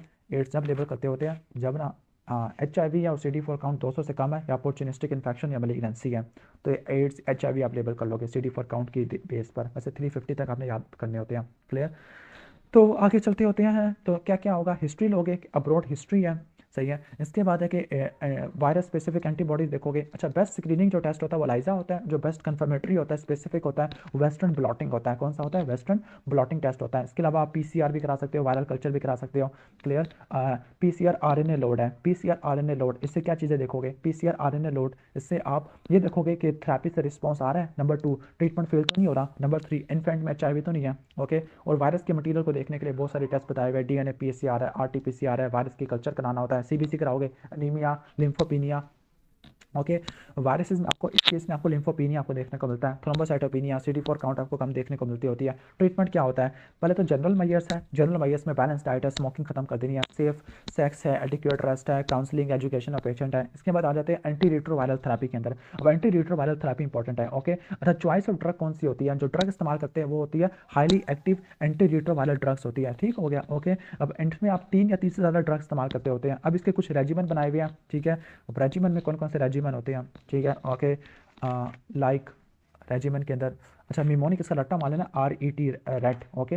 रेट, R से रेल्टिक है, T से टीनाफॉविर है, और E से क्या होता है आपको? एम्ट्रीसिटाबान, ये आपको देखने को मिलता होता है। क्लियर, अच्छा। अब एंटी रिट्रोवायरल ड्रग्स की हम कैटेगरी देख लेते हैं। न्यूक्लियोसाइड रिवर्स ट्रांसक्रिप्टेज इनहिबिटर है। न्यूक्लियोसाइड में एग्जांपल कौन सी आती है? NRTI में रट्टा मान लो जिडोवुडीन की और लैमेवुडीन की। लैमेवुडीन तो हेपेटाइटिस B में भी इस्तेमाल करते होते हैं, सही है। इसके बाद non nucleoside reverse transcriptase inhibitor है, इसमें आपकी क्या इस्तेमाल होती है? इसमें नाविरापिन है और डिलावर्डिन है। जबकि प्रोटीएस इनहिबिटर में क्या इस्तेमाल करते हैं? प्रोटीएस में आप क्या इस्तेमाल करते होते हैं? प्रोटीएस इनहिबिटर में रेल्टिग्राविर और एनफ्यूवाटाइड है, ठीक हो गया।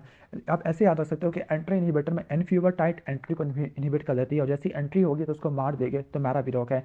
प्रोटीएस इनहिबिटर में कौन सी होती है? इंडिनाविर है और रिटोनाविर है, इंडोनाविर। जबकि नॉन न्यूक्लियोसाइड में हमने रट्टा मार लेना नेविरापिन, ओके। नॉन न्यूक्लियोसाइड में नेविरापिन और न्यूक्लियोसाइड में हमें याद रखना है जिडोवुडीन, ओके। तो एटलीस्ट एक एक एग्जाम्पल आपको याद होने चाहिए इसमें से। इसके बाद नेक्स्ट हम आगे चलते होते हैं। Highly active anti retroviral drugs बताई हुई है, इसके कुछ रेजिमेंट आपने याद करने होते हैं, ओके। अब रेजिमेंट कौन कौन से होते हैं? रेजिमेंट इसका मिमोनिक है, RET, ओके, सही हो गया, ओके। अब RET क्या था? रेल्टिग्राविर, एम्ट्रीसिटाबिन और टेनाफॉविर इस्तेमाल कर सकते हैं, या फिर आप इस्तेमाल कर सकते हैं, ओके, आर के बजाय आप इफाविरेंस भी इस्तेमाल कर सकते होते हैं, ओके। इसका मिमोनिक होता है ET होता है, बस ये रेजिमेंट के रट्टा मार लेना। अच्छा, इंपॉर्टेंट साइड इफेक्ट बता देता हूँ। जिडोवुडीन की वजह से बोन मैरो सप्रेस हो जाती है, ओके। इसके अलावा टीनोफॉविर है, इसकी वजह से रीनल इंसफिशिएंसी देखने को मिलती है। एबाकैविर है, हाइपर सेंसिटिविटी करा देती है। HLA B5701 आपने देखना होता है, सही है। जबकि इफाविरेंस प्रेगनेंसी में कॉन्ट्राइंडिकेटेड होती है। जो प्रोटीएस इनहिबिटर होते हैं, लाइक ये क्या करवाते होते हैं?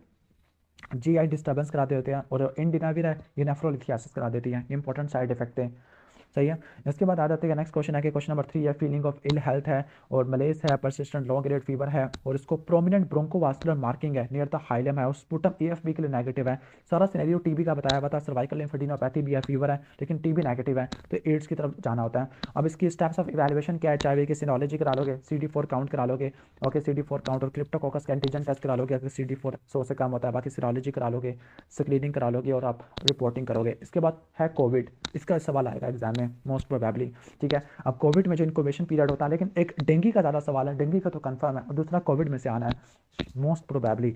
तो इंक्यूबेशन पीरियड आपको 2 हफ्ते का देखने को मिलता है। याद करना कि 14 डेज़ का ही क्वारंटीना होता है, इसका क्वारंटाइन होता है। फीवर, हेडेक होगा, ड्राई कफ होगी, शॉर्ट थ्रोट होगा, यानी आपको अपर रिस्पिरेटरी ट्रैक इन्वॉल्वमेंट देखने को मिल रही है, माइल्जिया देखने को मिल रहा है। और TB mainly, sorry, Covid mainly lungs को अफेक्ट करता है। तो फीवर, कफ है, माइल्जिया है और शॉर्टनेस ऑफ ब्रेथ है, ठीक हो गया। और वाइफ को सिमिलर इलनेस है 5 दिन पहले, तो आपने इसको ट्रेस करना होता है कि HIV को, सॉरी कोविड वाले को, तो 2 हफ्ते का इंक्यूबेशन पीरियड रट्टा मार लेना है। इसमें न्यूट्रोफिल आपको रिलेटिवली आपको ज़्यादा देखने को मिलती है, और लिम्फोसाइट्स आपको 11% है। इसमें एक रेशियो इस्तेमाल करते हैं, यहाँ पे आगे लिखा होगा, ओके।